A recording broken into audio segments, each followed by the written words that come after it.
नाही, मला वाटतं त्यांनीच सांगितलं. मला माहित नाही त्या बाबतीत. मी आपलं जातं, मी तर गेलो नाही मुंबईला 4 दिवस झाले. मी फक्त बारामतीला 2 दिवस होतो. पण त्यांनी स्वतःच विनंती केली. आपणच दाखवतात. ते त्याचे प्रमुख जे आहेत, भुजबळ साहेब आहेत, तटकरे साहेब आहेत, प्रफुल्ल पटेल जे आहेत, हे सगळे गेले होते की बाबा साहेबांना त्यांनी सांगितलं की तुम्हीच ते खातं सांभाळा आणि तुम्हीच बजेट मांडा. हे तुम्हीच सांगतायत. आता त्यामुळे तर मी काय बोलावं परत. अजित पवार यांच्या निधनामुळे जिल्हा परिषद निवडणुकांमध्ये आता मुख्यमंत्री प्रचार सभा घेणार नाही असं त्यांनी ठरवलं.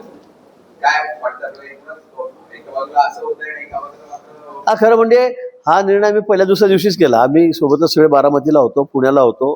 त्या ठिकाणी रवींद्र चव्हाणजी होते, बावनकुळे पण होतो, मी पण होतो. आम्ही 7-8 जण सोबतच होतो 2 दिवस. त्या दिवशी आम्ही ठरवलं की बाबा एवढं मोठं दुःख आहे, एवढा मोठा आपला मित्र गेला, एक नेता गेला आणि त्यामुळे आता परत आपण एकमेकावर टिप्पणी करायची, टीका करायची. त्यापेक्षा आता सभा घेऊ नका. स्थानिक नेत्यांनी त्या त्या ठिकाणी तुम्ही काय सभा घ्या, बैठका घ्या. पण मी घेणार नाही असं मुख्यमंत्र्यांनी सांगितलं. मला वाटतं ते एक राजकारणात जी आपण एक प्रोटोकॉल म्हणतो त्या दृष्टीने हा निर्णय मला वाटतं योग्य.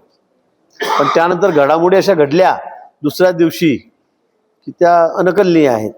पण त्या ठिकाणी तर झालेल्या आहेत, काही कारणं आहेत, त्यामुळे त्यांना ते करावं लागलं. पण आम्ही निर्णय घेतलेला आहे मुख्यमंत्री महोदयांनी की मी 5 तारखेपर्यंत कुठलीही सभा घेणार नाही, जाहीर सभा घेणार नाही.